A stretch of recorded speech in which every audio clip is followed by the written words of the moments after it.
من بداية الحلقة دي هنبدأ نشوف الوش التاني للبطالمة، فهنتعلم إن رضا البحراوي طلع أهم من رضا الأم عند البطالمة في حلقة النهاردة عن طولمي الرابع.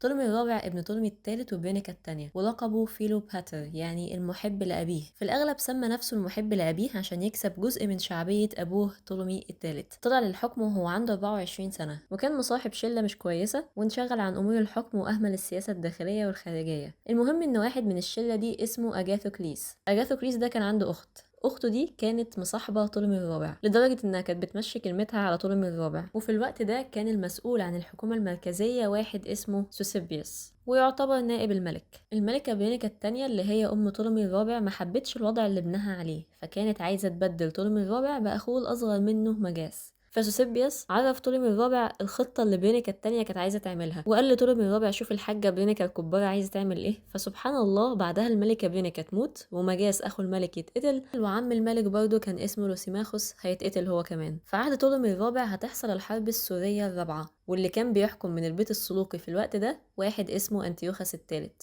وأنتيوخس كان عارف الوضع في القصر بتاع طولمي عامل ازاي، وعارف ان الدنيا مش مستقرة، وقال انا في المواقف اللي زي دي احب اخد جوف سوريا جدا. وبالفعل أنتيوخس الثالث قدر ياخد جوف سوريا، وسوسيبياس حاول انه يوقفه وبعت لأنتيوخس الثالث يتفاوض معاه عشان يوصلوا لحل، ووصلوا لمعاهدة سلام، وطبعا جوف سوريا تبقى من ضمن المعاهدة دي. وفي الوقت ده مصر بعتت تطلب مرتزقة من مقدونيا عشان تجهز جيش، والمفاجأة هنا ان المصريين انضموا للجيش وتم تدريبهم تحت إشراف اليونان والمقدونيين. فلما أنتيوخس لقى ان هدف المعاهدة دي ان سوسيبياس يكسب وقت مش عشان سلام ولا حاجة، جهز جيشه واتجه لرفح، واتقابل هو والجيش البطلمي المصري في سنة 217 قبل الميلاد. في البداية النصر كان واضح وباين جدا انه هيبقى الأنتيوخس الثالث، فأنتيوخس بعد عن ساحة المعركة، فطولمي الرابع استغل الفرصة وهجم هو والجيش المصري على الجيش السلوقي، واتقلبت المعركة لصالح المصريين وهرب أنتيوخس الثالث. وعلى الرغم من ان عدد جيش أنتيوخس كان أكبر، إلا ان الجيش البطلمي كسب، ودور الجنود المصريين كان كبير جدا. ومع ذلك معركة رفح كانت هي الخط الفاصل بين بداية ان الدولة توصل لأعلى نقطة قوة فيها وبداية انحدارها. بعد رجوع المصريين من المعركة بدأوا ان هم يعملوا ثورات ضد الملك البطلمي،